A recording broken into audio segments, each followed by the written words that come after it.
السلام علیکم جی، میرا نام نازیہ ہے. I am working as a programme manager with Simorgh women resource and publication centre.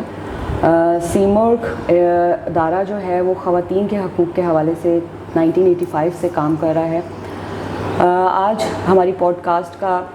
جو تھیم ہے وہ ایک ایسا ٹاپک ہے کہ جس پہ ہم اتنی زیادہ بات ابھی بھی نہیں کر رہے. جس طرح سے ہم بات کرتے ہیں جینڈر بیسڈ وائلنس کے حوالے سے، اس حوالے سے اگر دیکھا جائے تو ہم صرف اس چیز پہ فوکس کرتے ہیں کہ جو ظاہری مار ہوتی ہے اس کو ہم کنسیڈر کرتے ہیں کہ جی یہ جینڈر بیسڈ وائلنس ہے اور اس کو ایڈریس کرنے کی ضرورت ہے. لیکن اس کے علاوہ اور بہت سارے ایسی سچویشنز ہو جاتی ہیں کہ جن کو ہم کبھی کنسیڈر ہی نہیں کر پاتے کہ یہ بھی وائلنس کے زمرے میں آتی ہیں. اس پہ ہمیں بات کرنے کی بھی ضرورت ہے اور جس پہ ہمیں شاید اگر وہ ایک حد سے زیادہ بڑھ جائے تو اس پہ علاج کی بھی ضرورت ہوتی ہے. اور وہ ہمارا آج کا تھیم ہے سائیکو سوشل کاؤنسلنگ.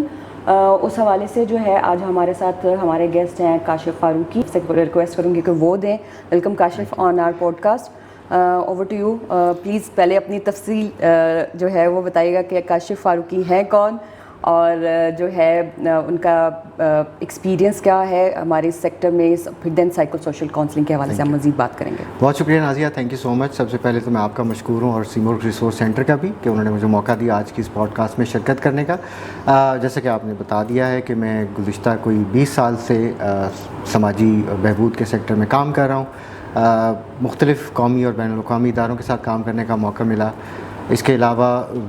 خواتین پہ ہونے والے تشدد اور خاص طور پہ جو سماجی اور نفسیاتی سپورٹ ہے اس پہ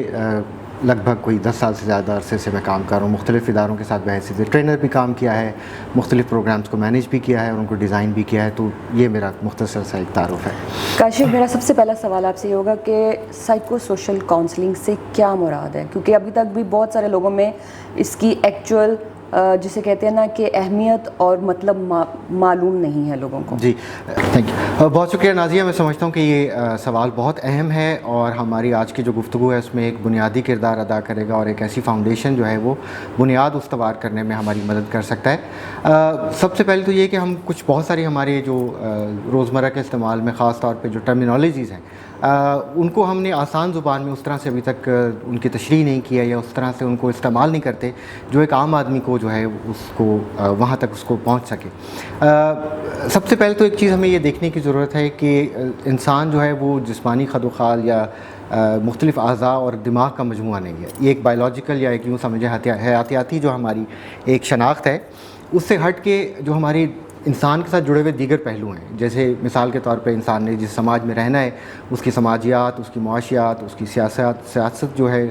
وہ تمام چیزیں انسان کی شخصیت پر اثر انداز ہو رہی ہوتی ہیں. تو ان تمام چیزوں کے جو اثر انداز ہونے سے آپ کی جو ذہنی صورتحال ہے، جو آپ کی ذہنی صحت ہے یا جس طرح سے آپ کی نفسیاتی ایک شخصیت تشکیل پاتی ہے، اس کو اگر ہم اس تناظر میں جوڑ کے دیکھیں تو میرا خیال ہے کہ تھوڑا بہتر ہمیں سمجھنے کا موقع ملے گا کہ سائیکو سوشل کاؤنسلنگ یا سائیکو سوشل سپورٹ ہوتی کیا ہے. اس میں نہ صرف اس کو اگر ہم 2 حصوں میں تقسیم کر لیں، ایک تو جیسے کہ اس ٹرمینالوجی کے اندر 2 حصے ہیں سائیکو سوشل. ایک تو نفسیاتی پہلو ہے جو کہ میرا خیال ہے کہ شاید جو نفسیات کے ماہرین ہیں وہ بہتر طور پہ اس کو ان پیک کر سکتے ہیں. لیکن جو سماجی پہلو ہیں وہ آپ اور ہم جیسے جو سماج میں کام کرنے والے لوگ ہیں اس سے جوڑ کے اگر دیکھا جائے تو اس کے یہ دونوں پہلو بڑے واضح طور پہ ہمیں سامنے نظر آتے ہیں. تو میرا خیال ہے کہ انسان کی شخصیت کے جو سماجی پہلو ہیں، سوشل ایسپیکٹس ہیں، جو ارد گرد موجود لوگ ہیں، ہماری فیملیز ہیں، دوست احباب ہیں، ہمارے ملنے والے ہیں، اور اس کے علاوہ جن لوگوں کے ساتھ روزمرہ کی بنیاد پہ وقتاً فوقتاً ہمارا رابطہ اور کمیونیکیشن رہتی ہے، ان تمام لوگوں کے ساتھ جوڑ کے اگر ہم اس کو دیکھیں تو اس کے جو اثر انداز ہونے کا ایک عمل ہے اس کو میرے خیال ہے ہم بہتر طور پہ زیادہ اس کو سمجھ سکتے ہیں اس انداز میں. اچھا، سائیکو سوشل کاؤنسلنگ باقی تھراپیز سے ڈفرینٹ کیوں ہے؟ کیونکہ اس میں بہت بڑا ایک ڈفرینس ہے. کچھ لوگ بس اس چیز کو اس طرح سے سمجھتے ہیں کہ جی یہ ایک ذہنی مریض ہیں، جبکہ یہ ایک بہت ایکسٹریم لیول پہ ایک جو ہے بیماری کو کنسیڈر کیا جاتا ہے، جبکہ اس کے انیشل بہت سارے سٹیپس ہوتے ہیں. اگر آپ تھوڑا سا اس کو ایکسپلین کر دیں. اچھا، سب سے دلچسپ بات یہ ہے کہ ہمیں تھوڑا سا اس کو اس طرح انداز میں دیکھنے کی ضرورت ہے کہ بظاہر جو چیزیں آپ کو سامنے نظر آ رہی ہوتی ہیں وہ بہت زیادہ آپ کو ویزیبل ہوتی ہیں، لیکن جو چیزیں پوشیدہ ہوتی ہیں، جو ایک چھوٹی سی مثال آپ کو دینا چاہوں گا اپنی ذاتی زندگی کے اس میں سے. تو ایک دفعہ مجھے بیرون ملک سفر کرنے کا اتفاق ہوا، اور میں FIA کی امیگریشن کے کاؤنٹر پہ کھڑا ہوا تھا، اور وہاں پہ ایک بینر لگا ہوا تھا یا ایک کاؤنٹر بنا ہوتا ہے عمومی طور پہ بزرگ اور معذور افراد کے لیے. تو میں being a person with disability, تو میں اسی لائن میں اسی کاؤنٹر پہ جا کے کھڑا ہو گیا. اب میں اگر بیٹھا ہوا ہوں یا کھڑا ہوا ہوں، ساکت حرکت نہ کر رہا ہوں، تو مجھے دیکھ کے کوئی یہ فیل نہیں کہہ نہیں سکتا کہ میں I am a person with disability. تو FIA کا ایک آفیسر میرے پاس آتا ہے اور مجھے کہتا ہے کہ سر آپ اس لائن میں نہیں، آپ ریگولر لائن میں جا کے کھڑے ہو. تو میں جب چل کے تھوڑا سا اس لائن کی طرف جانے لگا تو مجھے کہتا ہے اوہ سوری معذرت، آپ ادھر ہی کھڑے ہیں. تو بعض اوقات یہ ہوتا ہے کہ چیزیں جب آپ کو بظاہر اس طرح سے نظر نہ آ رہی ہوں تو آپ کو اس کا اندازہ نہیں ہوتا کہ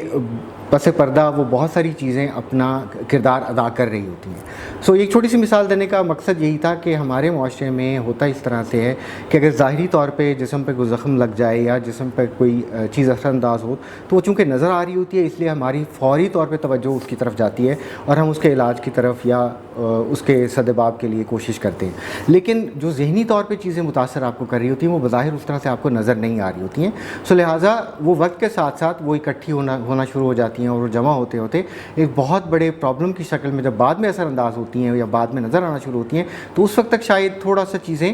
کافی اس وقت تک دیر ہو چکی ہوتی ہے. لیکن چونکہ وہ بظاہر آپ کو اس طرح سے نظر نہیں آ رہی ہوتی ہیں، اس لیے ہماری فوری طور پہ توجہ ان کی طرف نہیں جاتی ہے، اور آہستہ آہستہ وہ چیزیں اپنا تھوڑا تھوڑا بگاڑ پیدا کرتے کرتے جب وہ ذہنی سطح پہ ایک ایسی نہج پہ پہنچ جاتی ہیں کہ جہاں پہ اس کو باقاعدہ طور پہ پھر کسی تھراپسٹ یا کسی سائیکیٹرسٹ کی ضرورت پڑتی ہے، تو اس وقت تک حالات جو ہے وہ کافی حد تک آپ کے کنٹرول سے باہر آ چکے ہوتے ہیں. سو یہاں پر میرا خیال ہے کہ تھوڑا سا ہمیں اس حوالے سے بھی چیزوں کو دیکھنے کی ضرورت ہے کہ نفسیاتی چیزیں یا جو ذہنی طور پہ جو چیزیں ہوتی ہیں وہ چونکہ بظاہر اس طرح سے فزیکلی یا جسمانی طور پہ آپ کو اس طرح سے نظر نہیں آ رہی ہوتی ہیں، لہٰذا ہماری فوری توجہ ان کی طرف نہیں جاتی ہے. لیکن جب تک ہم ان کی طرف توجہ اپنی مرکوز کر سکتے ہیں یا کرتے ہیں، اس وقت تک شاید تھوڑی سی چیزیں ہمارے کنٹرول سے باہر نکل چکی ہوتی ہیں، اور پھر وہ سائیکالوجی یا باقاعدہ میڈیکل ڈومین کے اندر اس میں داخل ہو چکی ہوتی ہیں. پھر وہاں پہ ہمیں باقاعدہ کسی پریکٹیشنر یا سائیکیٹرسٹ کی یا سائیکالوجسٹ کی ہیلپ کی ضرورت ہوتی ہے. اگر میں اسی سے آگے مزید بڑھوں کہ اگر یہاں پر ہم تھوڑا سا یہ ڈیفائن کر دیں کہ وہ انیشل سٹیجز ہوتی کیا ہیں جن کو ہم کنسیڈر ہی نہیں کر پاتے، کہ جیسے بھی آپ نے کہا نا کہ ہم اس نہج پہ اگلے بندے کو لے جاتے ہیں جہاں پر جا کے اس کو واقعی میں ایک میڈیکل ٹریٹمنٹ کی ضرورت ہوتی ہے، لیکن اس سے پیچھے کے بہت سارے مراحل ہوتے ہیں جہاں پر ہم اس پرابلم کو آئیڈینٹیفائی کر سکتے ہیں. اگر وہ تھوڑی سی انیشل سٹیجز کا آپ ڈسکس کر لیں. نازیہ، یہ سوال آپ کا بہت اہم ہے، اور میرا خیال ہے کہ یہ ایک ایسا سوال ہے جس کو اگر ہم تھوڑا سا بہتر انداز میں اس پہ گفتگو کرنے کی کوشش کریں تو بہت ساری چیزوں کا ہمیں سمجھنے میں بھی مدد مل جائے گی. جیسا کہ میں نے پہلے بھی تھوڑا سا عرض کیا کہ ایک تو ہماری شخصیت کا وہ حصہ ہے جو حیاتیاتی ہے، جیسے کہ ہمارے چہرے کے خد و خال ہیں، ہماری جلد کی رنگت ہے، ہمارے فیچرز ہیں، ہماری آنکھوں بالوں کا رنگ ہے. یہ تو ہماری وہ ایک حیاتیاتی شناخت ہے جو فوری طور پہ ہمیں کسی کو پہچاننے میں مدد کرتی ہے. لیکن اس کے ساتھ ساتھ ہمارا ایک نفسیاتی شخصیت کا ایک پہلو ہے جو سماج آہستہ آہستہ بچپن سے لے کے ہمارے وفات کے جو عمل ہے اس تک باقاعدہ طور پہ ہماری شخصیت بناتا بھی ہے، اور وقت کے ساتھ ساتھ جو ہے وہ تبدیل بھی ہوتا جاتا ہے. سو وہ شخصیت کا خاکہ جو ہے ہمارا، وہ ہم لے کے پیدا نہیں ہوتے، وہ سماج کے ساتھ انٹریکشن کے ذریعے، سماج کے ساتھ ہمارے تعلق کے ذریعے وہ آہستہ آہستہ بچپن سے ہمارا ڈیولپ ہونا شروع ہو جاتا ہے. اچھا، اس میں یہ ہے کہ وہ ایک دلچسپ چیز اس میں یہ ہے کہ وہ چیز ہماری اپنی چوائس نہیں ہوتی ہے. لامحالہ کہیں نہ کہیں سماج، ارد گرد کے لوگ موجود جو ہوتے ہیں، ہمارے فیملی ہے، دوست احباب ہیں، اور ہمارے ملنے جلنے کا جو سرکل ہے، آہستہ آہستہ ہماری جو نفسیاتی شخصیت کو وہ شیپ کر رہے ہوتے ہیں، اس کو یوں سمجھ لیں کہ اس کو وہ ایک طرح سے استوار کر رہے ہوتے ہیں. تو یوں سمجھیے کہ وہ شخصیت جو ہوتی ہے وہ ہماری، اس میں ہمارا اپنا عمل دخل بھی ہوتا ہے، لیکن اس کے علاوہ ہمارے بیرونی عوامل بھی اس کے اوپر اثر انداز ہو رہے ہوتے ہیں. سو ہماری وہ جو شخصیت یا پرسنالٹی ایک طرف بن جاتی ہے، بن رہی ہوتی ہے، وہ ریفلیکشن ہوتی ہے سماج کا، کہ سماج ہم سے کیا توقع کر رہا ہوتا ہے. مثال کے طور پہ اس کی چھوٹی سی مثال آپ دیکھ لیں کہ اگر بچے کو، لڑکا ہو، اگر اس کو بچپن میں گرے یا چوٹ لگ جائے تو اس کو، اور اگر وہ رو رہا ہو تو اس کو فوری طور پہ کہا جاتا ہے کہ تم لڑکے ہو، بہادر ہو، تم نے رونا نہیں ہے. جبکہ اگر بچی کو کوئی چوٹ لگتی ہے یا اس کو کوئی تکلیف پہنچتی ہے اور وہ رو رہی ہوتی ہے تو اس کو پھر ایک مختلف انداز میں جو ہے وہ تسلی تشفی دی جا رہی ہوتی ہے، اور اس کو یہ نہیں کہا جا رہا ہوتا کہ تم بہادر بنو، لیکن بلکہ اس کو ایک ڈفرینٹ انداز سے اس کی جذباتی کنڈیشننگ کی جا رہی ہوتی ہے. سو یہ ہماری شخصیت کے رسپانسز بچپن سے ہی ڈیولپ ہونا شروع ہو جاتے ہیں کہ ہم نے مختلف پرابلمس کو ریئیکٹ کیسے کرنا ہے، ایک مرد ہونے کی حیثیت سے، ایک لڑکا ہونے کی حیثیت سے، یا ایک چھوٹا بچہ میل چائلڈ ہونے کی حیثیت سے کس طرح سے چیزوں کو رسپونڈ کرنا ہے، اور اگر بچی ہے یا لڑکی ہے تو اس نے ایشوز کو کس طرح سے رسپونڈ کرنا ہے. تو یہ جو ہمارا رسپانس جذباتی بھی، جو ایموشنل رسپانس بھی جو بن رہا ہوتا ہے، وہ بھی سماج کی بہت ساری کنڈیشننگ کے ساتھ جڑتے ہوئے ہماری جو ایک نفسیاتی شخصیت ہے، یہ جو ایک ایموشنل پرسنالٹی ہماری جو بن رہی ہوتی ہے، وہ بھی اسی طرح سے شیپ اپ ہونا شروع ہو جاتی ہے. سو یہ جو رسپانسز ہیں، ایک لڑکے نے کیسے رسپانس کرنا ہے ایشوز کو، اور ایک لڑکی نے جذباتی طور پہ کس طرح سے اس کا رد عمل کا اظہار کرنا ہے، تو یہ چیزیں ہماری سماجی کنڈیشننگ کا ایک بہت بڑا حصہ ہوتی ہیں. سو اب اگر ہم ان کو دیکھیں کہ ایک مرد ہونے کی حیثیت سے یا ایک لڑکا ہونے کی حیثیت سے جب آپ کسی پرابلم کا سامنا کرتے ہیں یا آپ کسی تکلیف یا پریشانی سے دو چار ہوتے ہیں، تو امیڈیٹلی ہمارا ریئیکشن کیا ہوتا ہے کہ ہم اپنے آپ کو اسٹرانگ اور ایک مضبوط شخصیت کے طور پہ سماج میں اپنے ارد گرد موجود لوگوں کو یا فیملی کو دکھانا چاہ رہے ہوتے ہیں کہ نہیں، ہم اسٹرانگ ہیں، مضبوط ہیں، اور ہم نے اس طرح سے رسپونڈ کرنا ہے. میں ایک چھوٹی سی اپنی ذاتی زندگی سے مثال دینا چاہوں گا کہ 97 میں میری والدہ کا انتقال ہو گیا، اور میں اس وقت شہر سے باہر تھا، اور میں بیرون ملک پڑھنے کے لیے جانا چاہ رہا تھا. تو اسلام آباد میں ایک ایمبیسی میں میرا انٹرویو تھا. بہت پرانی بات ہے، اس وقت جدید دور کی سہولیات اس طرح سے نہیں تھی.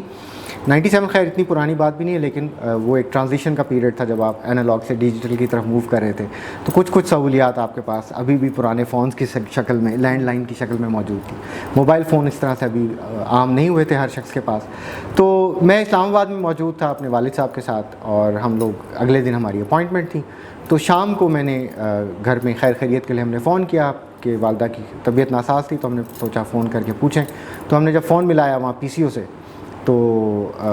خالہ نے فون اٹھایا اور انہوں نے کہا کہ آپ کی والدہ کا انتقال ہو گیا، آپ لوگ کہاں ہیں، ہم آپ سے رابطہ نہیں کر پا رہے تھے، تو آپ فوراً جو ہے گھر پہنچے. تو اسلام آباد سے ہم بائی روڈ واپس جب ملتان پہنچے، تو جب تک ہم پہنچے اس وقت تک ہمیں والدہ کی تدفین وغیرہ ہو چکی ہوئی تھی. اور میرے لیے یہ چیز اتنی شاکنگ تھی کیونکہ میں ایک تو والدہ کو حیات چھوڑ کے آیا تھا جب میں گھر سے نکلا تھا، اور جب میں واپس اسی گھر میں 3 دن کے بعد پہنچا تو والدہ کا انتقال ہو چکا ہوا تھا. تو میں ایک صدمے اور شوق کی کیفیت میں تھا، اور یہ میرے لیے کافی شاکنگ بھی تھا. اور میں اس صدمے کی وجہ سے مجھے سمجھ میں نہیں آ رہا تھا کہ میں نے رسپونڈ کیا کرنا ہے. مجھے رونا چاہیے، افسردہ ہونا چاہیے، یا میں ریئیکٹ کس طرح سے کروں، یا رسپونڈ کیسے کروں. تو میں بالکل ایک شوق میں چلا گیا، اور بالکل ایک طرح سے کوئی کسی قسم کا رد عمل میں ظاہر نہیں کر پا رہا تھا. اور جو میرے ارد گرد موجود لوگ تھے، میرے دوست احباب، میرے کزنز، عزیز رشتہ دار وغیرہ، وہ سمجھ رہے کہ شاید میں بہت مضبوط انسان ہوں اور بہادر انسان ہوں، اور میں بڑی جواں مردی سے جو ہے وہ اس صدمے کا سامنا کر رہا ہوں، جبکہ اندرونی طور پہ مجھے سمجھ میں نہیں آ رہا تھا کہ مجھے اس کو رسپونڈ کیسے کرنا چاہیے. تو یہ وہ ہماری سماج کی کنڈیشننگ ہے جو ہماری شخصیت کا ایک حصہ بن چکی ہوتی ہے، اور پھر ہم اسی کو لے کے ہمیشہ سے آگے چل رہے ہوتے ہیں کہ نہیں، مجھے اسی طرح کا ہی کردار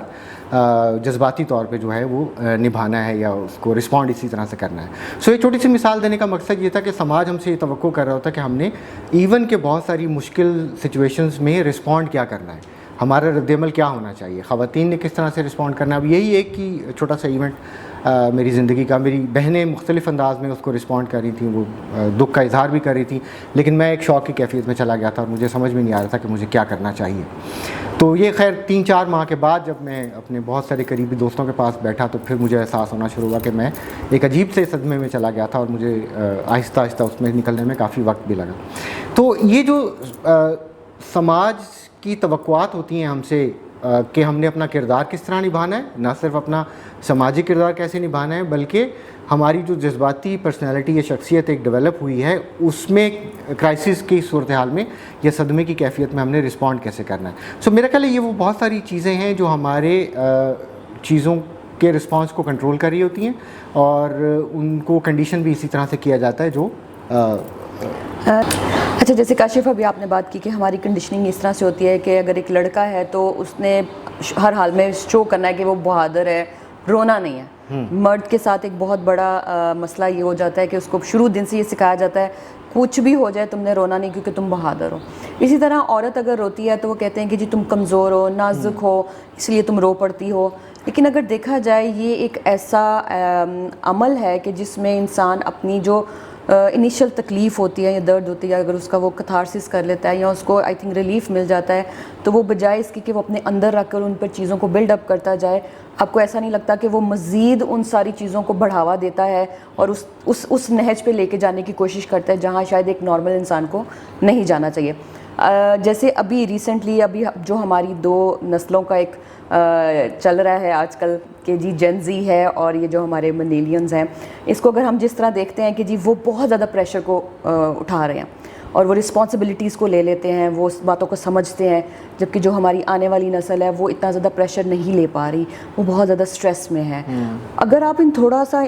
اس کو ان پیک کر سکیں کہ کیا فرق ہے، کہاں کمی اس طرف ہے، اس والی نسل میں ہے یا جو اگلی جنریشن ہے وہ اس میں تربیت میں کہاں ہم کمی کر رہے ہیں کہ یہ دونوں ہی چیزوں میں دونوں طرف کوئی نہ کوئی مسائل اس ٹائم نفسیاتی، ذہنی اور جسمانی نظر آ رہے ہیں اور وہ آپس میں مل نہیں رہے. اگر تھوڑا سا اس کو آپ اس تناظر میں دیکھ سکیں. اچھا نازیہ، آپ کی یہ بات بہت اہم ہے اور میرا خیال ہے کہ یہ جذباتی جو ہماری ایموشنل پرسنالٹی کہہ لیں یا جو ہماری شخصیت ڈیولپ ہوتی ہے اس کو سمجھنے میں کافی حد تک ہماری مدد بھی فراہم کر سکتی ہے. ایک چیز تو یہ دیکھیے گا، اس کو اگر ہم معنی جوڑنے کے پیرائے میں اگر اس کو دیکھیں کہ آپ کسی چیز کے ساتھ میننگز کیسے اٹیچ کرتے ہیں. مثال کے طور پہ اگر آپ کے ذہن میں ٹراما کا ایک لفظ آتا ہے تو فوراً آپ کے ذہن میں ایک اداس چہرہ ابھر کے سامنے آئے گا اور آپ کو یہ نظر آئے گا کہ کوئی شدید غصے کا اظہار کر رہا ہے جب بھی آپ کو یہ اندازہ ہوتا ہے کہ ہاں وہ ٹراما سے گزر رہا ہے، یا اگر وہ کسی اور اس طرح کا ملتا جلتا کہ رد عمل کا اظہار کرے تو آپ کو لگتا ہے وہ ٹراما ہے. لیکن اب یہ دیکھیں یہ انسان نے چیزوں کے ساتھ معنی جوڑ لیے ہیں، ٹھیک ہے، کس طرح سے آپ چیزوں کے ساتھ ان کے معنی وابستہ کرتے ہیں. لیکن بعض اوقات آپ نے یہ دیکھا ہوگا بہت سارے لوگ مسکراتے ہوئے بھی اپنے اندر بہت ساری چیزیں جو ہے وہ ٹراما کی چھپا کے بیٹھے ہوتے ہیں، لیکن بظاہر آپ کو نظر نہیں آ رہا تھا. اب چونکہ آپ کا ذہن میں ٹراما سے وابستہ یا ٹراما سے گزری ہوئی شخصیت کا ایک امیج یہی ہے کہ وہ افسردہ ہوگا، وہ غصے میں ہوگا، وہ پریشان ہوگا، وہ اس کے چہرے پہ ہوائیاں اڑتی ہوئی نظر آ رہی ہوں گی، تو آپ کو لگے گا ہاں یہ اس وقت پریشان ہے، یہ اس وقت کسی ٹراما سے گزر رہے ہیں. لیکن دوسری جگہ پہ اگر آپ دیکھیں بہت سارے لوگ اپنے جس طرح کے بھی ٹراما سے گزر رہے ہوتے ہیں وہ یا تو ہائپر ایکٹیو ہو جاتے ہیں، بہت زیادہ کام کرنے لگ جاتے ہیں، بہت زیادہ اوور ایٹنگ کرنا شروع کر دیتے ہیں، اور یا پھر اس طرح سے ہوتا ہے کہ وہ بہت زیادہ مسکرانا یا بہت زیادہ ہنسنا شروع کر دیتے ہیں. سو یہاں پہ ایک چیز اور بھی دیکھنے کی ضرورت ہے کہ انسان کی جو ہیومن ڈیفینس میکینزمز بہت زیادہ ہیں، یعنی کہ دفاعی نظام قدرت نے آپ کے اندر ایسے رکھے ہوئے ہیں کہ جو ٹراما یا کرونک سچویشنز میں یا بہت زیادہ انتہائی دشوار گزار صورتحال میں وہ رسپونڈ کرتے ہیں تاکہ آپ کے جسم یا ذہن کو بہت زیادہ ڈیمیج نہ پہنچے. اس کی ایک چھوٹی سی مثال یہ دیتا ہوں کہ مثال کے طور پہ اگر کسی کا ایکسیڈنٹ ہوتا ہے اور خاص طور پہ ایسا سیویئر ایکسیڈنٹ ہو جس میں اس کی کمر کو بہت زیادہ جھٹکا لگے، تو امیجیٹلی کیا ہوتا ہے آپ کی باڈی کے جو اسپائن کے ساتھ یا جو ریڑھ کی ہڈی کے ارد گرد کے مسلز ہوتے ہیں وہ اپنے آپ کو اکڑا لیتے ہیں، تاکہ وہ اکڑنے کے بعد ایسا ہوتا ہے کہ آپ کی جو اسپائن یا ریڑھ کی ہڈی ہوتی ہے وہ ڈیمیج ہونے سے بچ جاتی ہے. ٹھیک ہے، کیونکہ آپ کے مسلز اس کے گرد موجود ہوتے ہیں، وہ اتنی زیادہ سخت شکل اختیار کر لیتے ہیں کہ وہ جو جھٹکا ہوتا ہے وہ ریڑھ کی ہڈی کو تک پہنچنے سے وہ محفوظ ہو جاتا ہے. سو انلیس اینڈ انٹل کو بہت زیادہ سیویئر قسم کا ایکسیڈنٹ ہو تو اس میں آپ کی ریڑھ کی ہڈی براہ راست متاثر ہو، لیکن جو امیڈیٹ ڈیفینس میکینزم آپ کی قدرت نے جو جسم میں رکھا ہوا ہے وہ یہی ہوتا ہے کہ آپ کے مسلز اس حد تک کانٹریکٹ ہو جاتے ہیں، اس حد تک ہارڈ ہو جاتے ہیں، سخت ہو جاتے ہیں کہ وہ آپ کی ریڑھ کی ہڈی کو، یہ جو مین آپ کا جسم کا حصہ ہے اس کو وہ متاثر ہونے سے بچا لیتے ہیں. اسی طرح سے انسان کی جو ذہن ہے اس کے بھی اپنے ڈیفینس میکینزمز ہیں. جب بھی انسانی ذہن کسی صدمے سے گزرتا ہے تو وہ نیچرل ڈیفینس میکینزمز اس طرح سے ہوتے ہیں. آپ نے دیکھا ہوگا بہت سے لوگ جو ہے صدمے کی کیفیت میں بے ہوش ہو جاتے ہیں. اچھا وہ ایسا نہیں ہے کہ وہ بے ہوش اس وجہ سے نہیں ہوتے کہ وہ بنیادی طور پہ آپ کے برین کا ایک ڈیفینس میکینزم ہوتا ہے کہ ایک سرٹن پوائنٹ تک آپ کا ذہن صدمہ برداشت کر سکتا ہے. جب وہ اس کیپیسٹی سے چیز بڑھنا شروع ہو جاتی ہے وہ اپنے آپ کو سوئچ آف کر لیتا ہے، تاکہ آپ کا ذہن جو ہے وہ، بہت سارے لوگ اپنا ذہنی توازن بھی اسی وجہ سے کھو جاتے ہیں کہ وہ ڈیفینس میکینزم ایکٹیویٹ نہیں ہوتا، اور اس سے پھر یا تو ان کا میموری لاس ہو جاتا ہے یا وہ اپنے حواس کھو بیٹھتے ہیں، تو وہ ذہن فوری طور پہ اپنے آپ کو سوئچ آف کر لیتا ہے. سو یہ ہماری باڈی کے اندر قدرتی طور پہ مختلف فزیکلی بھی اور سائیکلوجیکلی بھی یا ذہنی طور پہ بھی ڈیفینس میکینزمز موجود ہیں. سو یہ ڈیفینس میکینزم مختلف صورتوں میں ایکٹیویٹ ہوتے رہتے ہیں. تاکہ وہ صدمے کی جو کیفیت ہے یا اس کی جو فریکوینسی ہے یا اس کا جو میگنیچیوڈ ہے یا اس کا جو اس کا مقدار کہہ لیں آپ دوسرے الفاظ میں، جب وہ ایک خاص حد سے بڑھنا شروع ہوتا ہے تو جسم جو ہے یا ذہن اپنا کام کرنا شروع کر دیتا ہے تاکہ اس کو بہت زیادہ بڑے نقصان سے بچا لے. اب وہ آپ کو ڈفرینٹ صورتوں میں نظر آتا ہے. بہت سارے لوگ بہت بے تحاشا ہنسنا شروع ہو جاتے ہیں، کچھ لوگ اوور ایٹنگ شروع کر دیتے ہیں، کچھ لوگ اپنا بہت زیادہ کام میں اپنے آپ کو مصروف کر لیتے ہیں، الجھا لیتے ہیں. وہ بنیادی طور پہ آپ کا ذہن آپ کو اس چیز سے ڈیویٹ کر رہا ہوتا ہے تاکہ آپ کی توجہ وہاں سے ہٹے اور آپ بہت زیادہ سائیکلوجیکلی یا نفسیاتی ذہنی طور پہ اپنے آپ کو ڈیمیج نہ کر سکیں. لیکن ہم چونکہ ان سمٹمس کو اس طرح دیکھ نہیں رہے ہوتے، ہمیں لگتا ہے کہ شاید پتہ نہیں اس کا ایپیٹائٹ خراب ہو گیا ہے یا اس کو بہت زیادہ بھوک لگنے لگ گئی ہے، یا عام الفاظ میں آپ یوں کہہ لیں اکثر لوگوں کو آپ نے سنتے ہوئے محسوس کیا کہ بھائی آپ کا ہاضمہ آج کل بہت تیز ہو گیا ہے تو آپ اسی لیے کھانا زیادہ کھا رہے ہیں. لیکن ہوتا کیا ہے، وہ کسی نہ کسی ذہنی یا نفسیاتی ایشو سے گزر رہا ہوتا ہے یا گزرا ہوتا ہے جس کی وجہ سے اس کا ذہن ڈفرینٹلی بیہیو کر رہا ہوتا ہے تاکہ وہ سوئچ آف کرے اس چیز کو اور اس کی توجہ اس چیز سے ہٹ جائے. اگر میں اس کو آپ کی اسی بات کو جیسے میرا پہلا شروع میں سوال تھا جوڑوں کہ جو ہماری جو اب اگلی نسل ہے وہ شاید اتنی زیادہ ڈیجیٹلائزڈ اور ایک کمرے میں بند ہو کر گیجٹس کے ساتھ بزی ہوتی جا رہی ہے کہ ان کے جو نروس سسٹم ہے یا وہ ذہنی طور پر بہت جو سوشلائز یا جو ہماری سماجی زندگی ہے اس سے ایک تو بہت ڈسکنیکٹ ہوتے جا رہے ہیں. دوسرا شاید وہ بھی ایک بہت بڑی وجہ بن جاتی ہے کہ وہ سٹریس لے نہیں پا رہے. جب وہ انٹریکٹ کرتے ہیں اپنے والدین کے ساتھ یا اپنے ریلیٹیوز کے ساتھ، وہ شاید ایک بانڈ یا جو ایک قدرتی رشتہ بنتا ہے اس سے بہت دور ہوتے جاتے ہیں. اور جو ہماری جو ابھی والی جو نسل ہے جو کہ ان سب میں اتنی زیادہ جڑی ہوئی ہے وہ اس پریشر کو بہت زیادہ ہی اٹھا رہی ہے اور ان کے ایک ڈفرینٹ قسم کے جو ہیں وہ ایشوز ہیں. سو اس کو ہم کہیں ایک پوائنٹ پر کہیں ایسا جوڑ سکتے ہیں کہ یہ جو یہاں پر کمیاں محسوس ہو رہی ہیں وہ ٹھیک ہو سکیں، کیونکہ یہ ہم نے اس کا وے آؤٹ بہت غلط نکالا ہے کہ جی اگر ہم زیادہ لوگوں سے ملتے ہیں، رشتہ داروں میں ملتے ہیں تو زیادہ سٹریس آئے گا، جو کہ ہم جرنلی سنتی ہیں. تو اس سے بہتر ہے کہ گھر میں رہیں، کم لوگوں سے ملیں، جو کہ ہم یہ بھی بہت سنتے ہیں، ٹھیک ہے. لیکن اب جب وہ کم لوگوں سے ہم ملنا شروع ہوں گے تو آپ کا برین آٹومیٹکلی سوئچ آف ہوتا جاتا ہے، آپ کا جو ڈیفینس میکنزم ہے وہ اور زیادہ لمیٹڈ ہونے لگ جاتا ہے، جو کہ ہمیں اپنی اگلی آنے والی نسل میں نظر آ رہا ہے. سو کوئی ایسا سینٹر پوائنٹ جہاں پر ہم یہ ڈیسائیڈ کر سکیں کہ یہ ایشوز کو ہم منیمائز کر سکیں. یہ نازیہ آپ کی بات بہت اہم بھی ہے اور آپ نے بڑی خوبصورتی سے جس ڈیجیٹل پریشر کی طرف اشارہ کیا ہے. میرا خیال ہے کہ میں اپنی اگر مثال دینا چاہوں، 70 کی دہائی کے آخر میں میری پیدائش ہوئی، تو ہم وہ جنریشن ہے جس نے اینالاگ سے ڈیجیٹل تک کا سفر خود ٹرانزیشن اپنی زندگی میں دیکھی ہے. سو ہمارے دور میں یا خاص طور پہ ملینیلز اگر آپ ان کو کہا جائے تو ان کے دور میں جو زندگی سامنے تھی وہی ان کے لیے زندگی تھی اور اسی کا ان کو سامنا کرنا پڑتا تھا اور اسی کے ساتھ انٹریکٹ کر کے جو بھی اس کے مسائل تھے ان کو سامنا کرتے ہوئے ان کا حل بھی نکالنا ہوتا تھا. لیکن وقت کے ساتھ ساتھ جوں چیزیں ڈیجیٹلائز ہوتی گئی ہیں، چیزیں سمٹ کے آپ کی ہتھیلی میں آ کے سمٹ کے موبائل فون کی صورت میں آ گئی ہیں، تو ایک آپ کو واضح طور پہ دو دنیایں نظر آتی ہیں. ایک آپ کی وہ دنیا ہے جو سامنے آپ کے ہے جس کو آپ کہہ لیں کہ فزیکل ورلڈ ہے، اور ایک آپ کا ڈیجیٹل ورلڈ ہے. سو ہم نے چونکہ اپنے بچپن، لڑکپن اور جوانی کا ایک کثیر حصہ اینالاگ زندگی میں گزارا ہے، جس میں زندگی ہماری وہی تھی جو ہمارے سامنے تھی. اس میں ہماری تفریح کے ذرائع بھی وہیں پہ تھے، ہمارے دکھ سکھ بھی وہیں پہ تھے، ہماری نوکریاں بھی وہیں پہ تھیں، ہماری تعلیمی مراکز بھی وہیں پہ تھے. لیکن جو ابھی نئی نسل ہے جس کو آپ جین زی کہہ لیں یا آنے والی جنریشنز میں آپ نے خیال ہے الفا اور کچھ نئی ٹرمینالوجیز اس کی آتی جا رہی ہیں. سو ان کی زندگی جو ہے وہ فزیکل ورلڈ سے میرا خیال ہے سوئچ کر کے ڈیجیٹل ورلڈ میں آ گئی ہو، یا میرا خیال ہے کہ بہت زیادہ ایمفیسس ان کا ڈیجیٹل ورلڈ میں زیادہ ہے. تو میرا خیال ہے کہ وہ جب ایک ڈسکنیکٹ سا فیل کرتے ہیں کہ جب وہ ڈیجیٹل ورلڈ سے فزیکل ورلڈ میں آتے ہیں تو ریالٹیز بہت مختلف ہیں، کیونکہ یہاں پہ جن فزیکل ورلڈ میں جن لوگوں کے ساتھ آپ انٹریکٹ کر رہے ہوتے ہیں ان کی پرسنالٹیز ڈفرینٹ ہیں، ان کی چوائسیز ڈفرینٹ ہیں، ان کی ایکسپیکٹیشنز ڈفرینٹ ہیں، وہ آپ کے ساتھ ایک اور انداز میں انٹریکٹ کر رہے ہوں گے. جبکہ ڈیجیٹل ورلڈ جو ہے it's a way different world, وہ بالکل ہی مختلف چیز ہے. وہاں پہ آپ کو میرا اپنا تجزیہ ہے، ممکن ہے کہ اس میں اس طرح سے چیزیں شاید سمجھنا آسان نہ بھی ہو، لیکن یہ ہے کہ ڈیجیٹل ورلڈ میں آپ کو بہت ساری چیزیں کافی خوبصورت نظر آ رہی ہوتی ہیں.